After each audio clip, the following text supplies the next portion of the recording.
સૌ પ્રથમ તમને જય શ્રી રામ। મિત્રો, આજના આ વિડીયોમાં આપણે જાણીશું કરંટ લોકેશન સેન્ડ કઈ રીતના કરવું।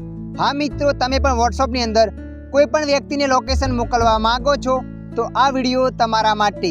હા મિત્રો, કોઈ વ્યક્તિ તમારી જોડે આવતું હોય અથવા તમારી ઘરે આવતું અથવા તમારી કોઈ દુકાન હોય ત્યાં આવતું હોય, તમે એ વ્યક્તિને સરનામું લખીને મોકલશો તો એ વ્યક્તિને બધે પૂછવું પડશે અને એ વ્યક્તિને તમે વોટ્સઅપ દ્વારા કરંટ લોકેશન સેન્ડ કરશો તો એ વ્યક્તિ સીધું તમારી પાસે આવી જશે।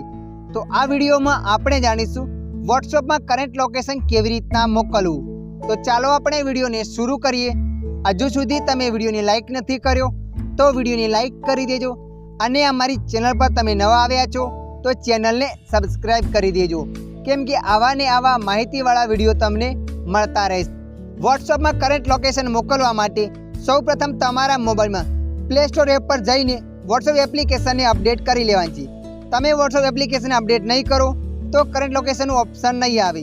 તો તમે જોઈ શકો છો મિત્રો, અહીંયા ઓલરેડી મારા મોબાઈલમાં વોટ્સઅપ એપ્લિકેશન અપડેટ કરેલું છે। અપડેટ ના કર્યું હોય તો સૌપ્રથમ તમારે અપડેટ કરી લેવાની છે। વોટ્સઅપ એપ્લિકેશનને અપડેટ કર્યા પછી તમારા મોબાઈલમાં વોટ્સઅપ એપને ઓપન કરવાની છે। તમે જેવા વોટ્સઅપ એપને ઓપન કરશો એટલે મિત્રો આગળ આવું પેજ આવશે। તમે જે પણ વ્યક્તિને કરંટ લોકેશન મોકલવા માંગો છો એ વ્યક્તિના નંબર પર તમારે અહીંયા ક્લિક કરી દેવાની છે। તમે જેવા નંબર પર ક્લિક કરશો એટલે મિત્રો આગળ આવું પેજ આવશે। આવું પેજ આવ્યા બાદ તમારે અહીંયા ક્લિક કરી દેવાની છે। તમે જેવા ત્યાં ક્લિક કરશો એટલે આગળ ઘણા બધા ઓપ્શનો આવશે। તો મિત્રો નંબર 3 પર લખેલ છે લોકેશન, તો તમારે અહીંયા લોકેશન પર ક્લિક કરી દેવાની છે। તમે જેવા લોકેશન પર ક્લિક કરશો એટલે મિત્રો આગળ આવું પેજ આવશે। તો મિત્રો અહીંયા તમારે સેન્ડ યુઅર કરંટ લોકેશન પર ક્લિક કરવાની છે।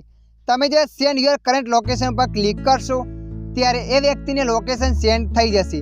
જેવું એ વ્યક્તિ લોકેશનને ઓપન કરશે એના મોબાઈલમાં આગળ આવું પેજ આવશે। તમે જોઈ શકો છો મિત્રો, આ રીતના એ વ્યક્તિના મોબાઈલમાં લોકેશન બતાવશે અને લોકેશન દ્વારા એ વ્યક્તિ તમારી પાસે આવી શકે છે। તો મિત્રો આશા રાખું છું આ વિડીયો તમને પસંદ આવ્યો હશે। આ વિડીયોમાં થોડુંક પણ કંઈક જાણવા મળ્યું હોય અને વિડીયો તમને મદદરૂપ થયો હોય તો વિડીયોને લાઈક કરી દેજો। અન્ય આવા વિડીયો જોવા માટે અમારી ચેનલને સબસ્ક્રાઈબ કરી લેજો।